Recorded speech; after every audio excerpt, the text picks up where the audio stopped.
안녕하세요. PT뉴스 이주연 기자입니다. 2015년도 이제 며칠 남지 않았습니다. 어떻게 젊은이들 가슴에 사랑이 움트는 한 해 보내셨나요? 2015년 어느 해와 마찬가지로 똑같은 365일을 살았는데 참으로 많은 일들이 대한민국을 휩쓸고 지나갔습니다. 일일이 기억하기도 힘드실 텐데요. 그래도 결코 잊어서는 안 될 우리가 헬조선을 살아내고 있음을 증명해줄 사건을 모아봤습니다. 사안을 꿰뚫는 누리꾼의 촌철살인 어록도 함께 묶어봤습니다. 다 같이 우울해지자고 마련한 건 아닙니다. 헬조선에서 살아있는 내 자신에게 칭찬을 해주며 훈훈하게 마무리하자는 건데요.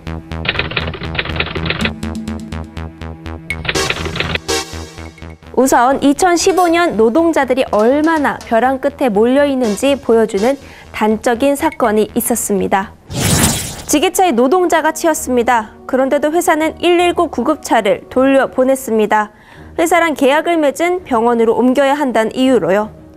노동자는 결국 사망했지만 해당 회사는 그 후 5일 만에 지게차 업무 담당 채용 공고를 냈습니다. 비정규직 노동자를 2년 더 비정규직으로 쓸 수 있게 하고 교사, 기자, 간호사 등 전문직과 제조업의 파견을 허용해 나쁜 일자리라도 더 얻게 하는 게 노동개혁이랍니다. 이걸 하면 젊은이들 가슴에 사랑이 차오를 거라는데요. 정부가 노동개혁을 부르짖는 사이 참으로 많은 노동자들이 하늘 위에서 하루를 보냈습니다. 기아차 사내하청 비정규직 노동자, 스타케미칼 노동자, 쌍용차 노동자 등 숱한 이들이 고공농성이라는 극한 방법을 택했습니다. 한편에서는 10년에 걸친 법정 싸움에도 KTX 여승무원들의 복직은 인정되지 않았고요. 김무성 새누리당 대표의 사과를 요구하며 70여일째 곡기를 끄는 사람들도 있습니다. 세계 전자기타 시장 30%를 기록하던 콜텍은 한국 공장을 폐업하고 인도네시아 현지 공장을 가동하고 있죠. 그 사이 노동자들은 모두 해고됐습니다. 대법원에서조차 부당 해고를 인정했지만 노동자들은 사라진 공장으로 되돌아가지 못하고 10년 동안 싸우고 있는데요. 그런데도 김무성 대표, 폐업이 노조 탓이랍니다. 사과 한마디 하는 게 그렇게 어렵나요?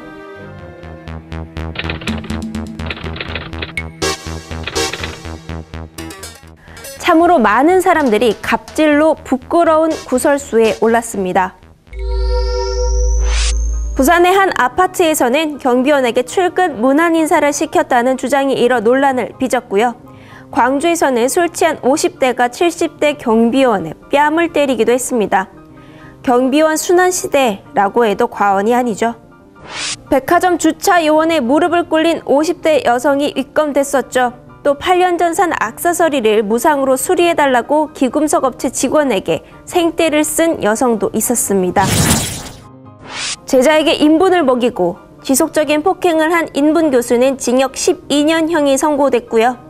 대전의 한 교수는 학생들에게 본인 딸 결혼식에 주차 요원을 하라고 강요해 구설에 올랐죠.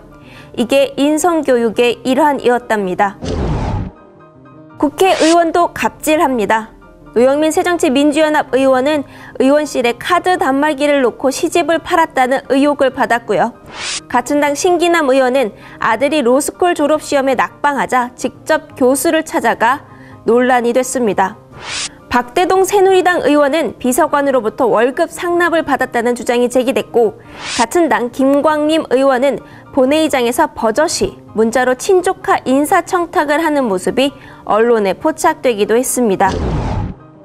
기업 갑질도 만만치 않죠. 아모레퍼시픽 이랜드 계열사 석윤관대 교직원 면접에서는 사상 검증용 질문이 있었고요.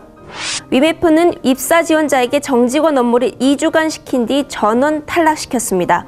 서울우유 경영진은 제조 납품업체를 협박해 돈을 뜯어냈고, 아모레퍼시픽은 우수한 화장품 방판 이모님들을 기존 특약점에서 빼내 자기 회사 출신 점포에 재배치하기도 했습니다. 참 다양하고 지능적이죠.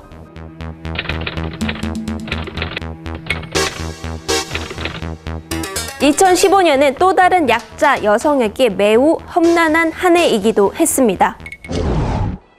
여자는 멍청해서 남자한테 안 된다던 막말을 일삼은 옹달샘 3인방. 사과는 했지만 여전히 TV에 계속 나오고 있죠.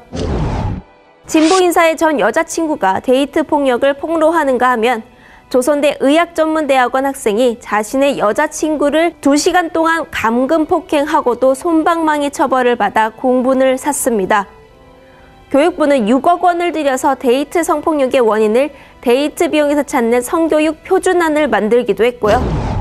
남성 잡지 맥심은 성범죄 미화 논란을 빚은 9월호 잡지와 관련 뻣뻣한 자세를 유지하다 마지못해 사과하기도 했습니다. 이러한 과정에서 여성 혐오를 혐오한다는 취지를 내건 온라인 커뮤니티 메갈리아가 소란의 폐지 청원, 맥심 전량 폐기 등 각종 캠페인을 벌여 주목받았습니다.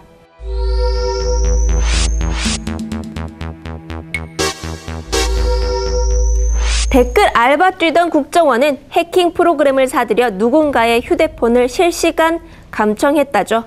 하다 이제 휴대폰까지 넘보네요. 또 강남구청 직원들이 서울시 비방 댓글을 달았다는 의혹이 일었습니다. 근무 시간에 서울시를 까는 댓글을 올린 것도 상당했고 이 같은 정황이 드러나자 댓글은 빛의 속도로 삭제되기도 했습니다. 참 어이가 없죠. 주한미군 오산기지에는 살아있는 탄저균이 택배로 배송됐습니다. 주한미군은 처음 있는 일이라고 했는데요. 알고 보니 2009년부터 16차례나 탄저균 실험을 했답니다. 어처구니 없는 일이 아닐 수 없습니다. 지난 7월 유승민 새누리당 의원은 원내대표 자리에서 밀려났습니다.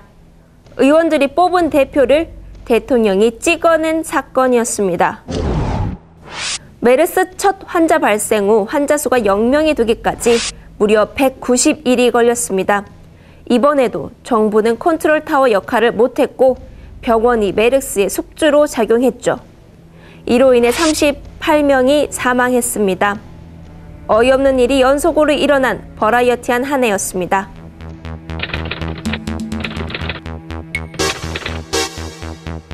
틈만 나면 해외 순방을 다니시더니 우리 대통령님 국제적으로 굉장히 유명해지셨습니다. 연일 해외 유수 언론에 이름 올리셨는데요.